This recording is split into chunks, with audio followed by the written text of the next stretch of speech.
Hey guys, welcome back to my channel. If you're new here, my name is Patrice and I'm a 24-year-old chef. Today I'm going to be teaching you how to make some easy, delicious and moist banana and carrot muffins. This recipe comes together in about 20 minutes. Everything you'll be needing will be down in the description box below, so let's get to it. For this recipe, we'll be using 12 overly ripe bananas. If you see them with dark spots on them, they are perfectly fine. This is when they are at the sweetest point and they are perfect for banana bread. We are going to be using 2 tablespoons of baking soda, 1 cup of oats. This is optional for the top. It's totally up to you. You can omit that if you do not want any oats in your banana bread. We are also going to be using 2 teaspoons of cinnamon, 2 cups of water, 2 tablespoons of vanilla essence, or if you have banana essence, this is ideal, 1 cup of shredded carrots, 6 whole eggs, 2 cups of vegetable oil. Any neutral oil is good. We are also going to be using 6 cups of flour, all-purpose flour, and 2 cups of granulated sugar. These breads are not sweet, so I think the sugar content is good, but it's up to you if you want any more. You could use a food processor, a fork, or a potato masher to mash the bananas.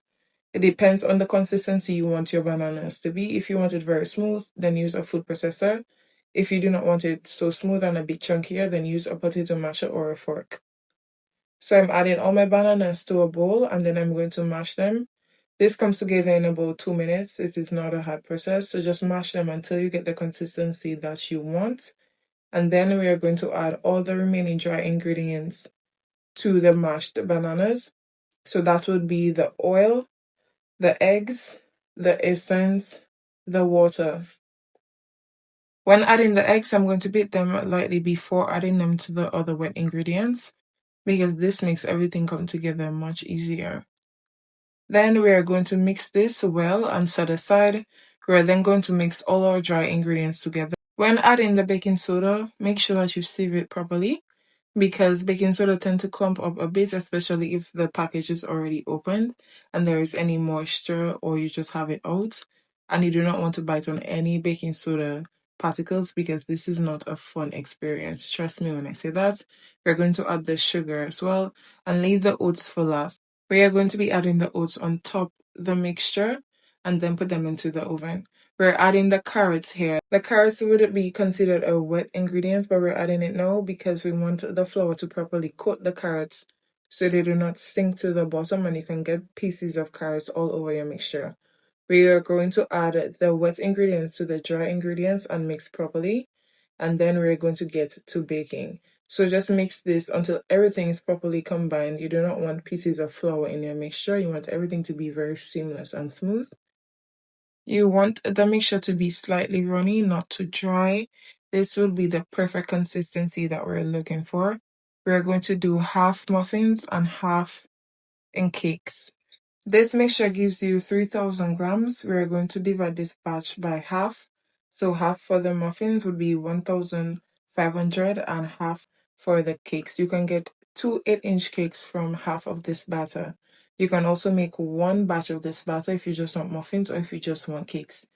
Whatever you want, it's up to you. So I'm going to lightly oil my pans and then I'm going to use a napkin and rub it inside to make sure that everywhere is properly coated. You can reuse this napkin as much times as you'd like.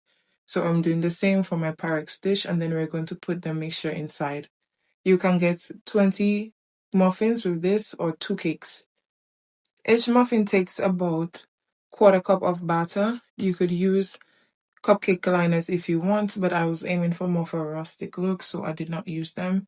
But you can definitely use cupcake liners. I'm just putting the oats on them. You can omit this if you do not want them. If you want it a bit more sweet, you can add a tablespoon of granulated sugar to the oats mixture and spread it on top, but the banana bread is already sweet enough, so you don't need more sugar in my opinion, but it's up to you. I'm also going to do the same thing, just add the mixture to the pan and add the oats on top, and then we're going to bake them. The muffins bake in about 10 to 15 minutes, depending on how high you have your oven.